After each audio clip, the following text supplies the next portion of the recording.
ce moment, on entend énormément parler du vaccin contre le coronavirus, mais aussi les 11 vaccins obligatoires en France. Par conséquent, je me suis intéressée à la position du professeur Raoul sur ce sujet. Donc tout d'abord, ici je vous ai mis quelques titres de journaux qu'on a pu croiser en ce moment. D'abord, la peur des Français de ne pas avoir le vaccin contre le coronavirus de Sanofi, mais aussi des enquêtes qui prouvent que s'il y a un vaccin, un quart des Français refuseraient de se faire vacciner. Il y a aussi beaucoup de publications sur comment neutraliser un vaccin avec de l'argile et d'autres choses. Et il y a aussi beaucoup de publications, notamment dans Mediapart, qui expliquent qu'on a le droit à refuser la vaccination. On entend de tout, on entend des pro-vax, des anti-vax, on ne sait plus où donner de la tête, on ne sait plus quoi penser des vaccins.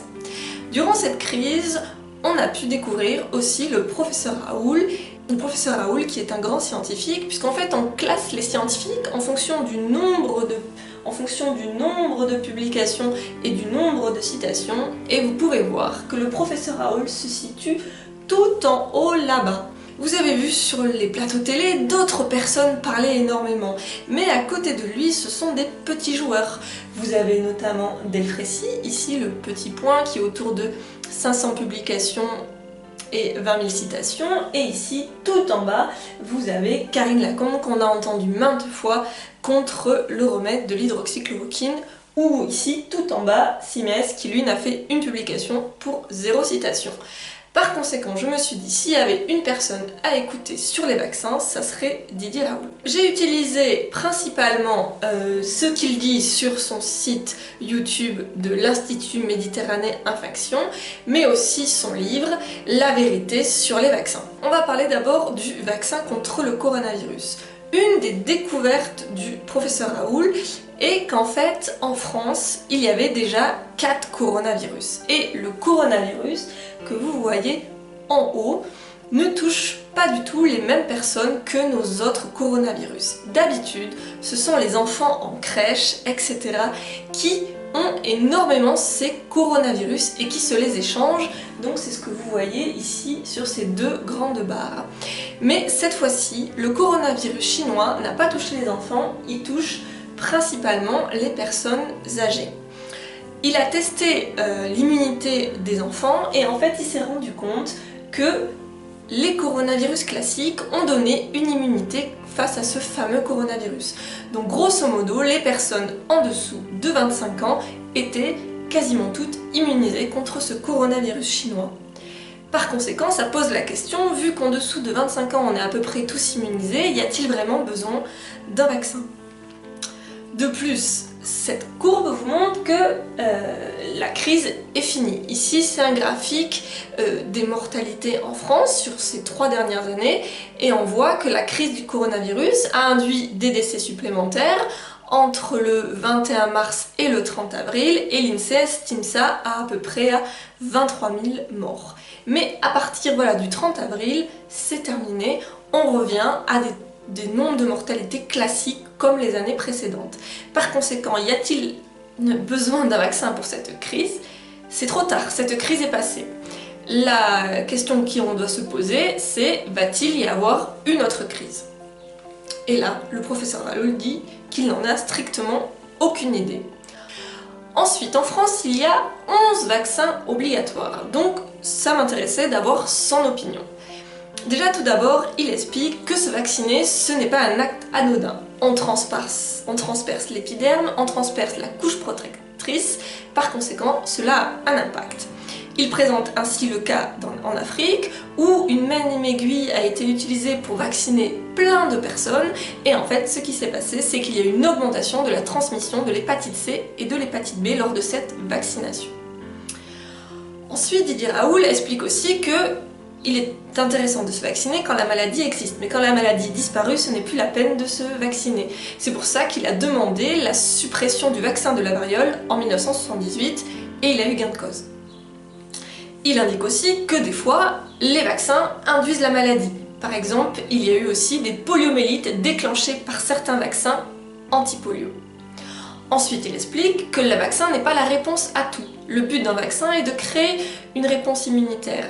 Cependant, deux maladies, le sida et le paludisme sont deux maladies qui sont non immunisantes. Pour lui, il est inutile de chercher un vaccin cherchant à créer une immunité contre deux maladies non immunisantes. Donc ce sont des millions d'euros que l'on a dépensés pour rien. Ensuite, il explique que les personnes de plus de 75 ans ont en général une faible immunité. Donc, quand on les vaccine, elles ne seront pas capables quand même de se créer une immunité. Au-delà de 75 ans, pour lui, ce n'est pas la peine de se vacciner. Par contre, il faut vacciner l'entourage. Il donne l'exemple d'une maison de retraite où 50% des personnes en maison de retraite avaient eu un vaccin contre la grippe, 50% ne l'avaient pas eu, et il s'est retrouvé que les deux groupes ont eu la grippe, et même le groupe ayant eu le vaccin a eu des grippes plus létales, plus dangereuses. Ensuite, pour lui, ce ne doit pas être l'État qui impose la vaccination, puisqu'en fait, ça envoie un mauvais signal. Pour lui, ça doit être plutôt le médecin qui explique quel vaccin est utile en fonction d'où on habite, de son âge, de son métier. Ensuite aussi, il demande la création d'un organisme de surveillance des effets secondaires des vaccins pour rassurer la population, parce que pour lui des fois on entend des effets secondaires qui ne sont pas justifiés, et par contre des fois il peut apparaître des effets secondaires qu'on n'avait pas prévus au départ. Il explique là, par exemple le cas du vaccin H1N1 contre la grippe qui a déclenché une maladie, la narcolepsie. Pourtant, c'est une maladie qu'on n'avait jamais vue avec aucun vaccin et qui n'était pas prévue dans les effets secondaires de ce vaccin. Donc ça c'était, entre guillemets, ses arguments anti-vaccin. Mais il n'est pas anti-vaccin. Il explique que la vaccination a eu de grands succès, notamment sur la variole, et pour lui, il faut faire des vaccins contre des maladies très présentes. Ainsi, pour lui, la maladie de l'hépatite B est une maladie très présente, très grave en France. Par conséquent, il a fait partie des gens qui ont promu le vaccin de l'hépatite B. Maintenant qu'on a présenté un peu sa vision de Didier Raoult, qui n'est ni pro-vaccin ni anti-vaccin, donc je voulais vous présenter son opinion sur les 11 vaccins obligatoires. Donc ici, je vous ai représenté les 11 vaccins et son opinion, selon lui, qu'est-ce qui a un bon risque-efficacité. Donc pour lui, le vaccin de la diphtérie, du tétanos et de la polio, qu'on connaît sous DT polio, pour lui en fait ce sont 3 vaccins inutiles puisqu'en fait la maladie n'est plus présente. Ensuite il a 6 vaccins pour lesquels il considère que c'est utile et 2 vaccins pour lesquels c'est moyen, mais pourquoi pas. Tout d'abord ici vous avez la diphtérie, donc vous avez en bas les années et en haut vous avez le nombre de cas en bleu et en rouge le nombre de décès. Donc on voit que c'était une maladie ancienne qui vraiment était très présente dans les années 1945 mais que de nos jours il n'y en a plus. Donc pour lui c'est un vaccin qui n'a plus lieu d'être. Ensuite vous avez le tétanos, donc là pareil vous avez le nombre de décès et le nombre de cas et donc pareil pour lui c'est une maladie ancienne.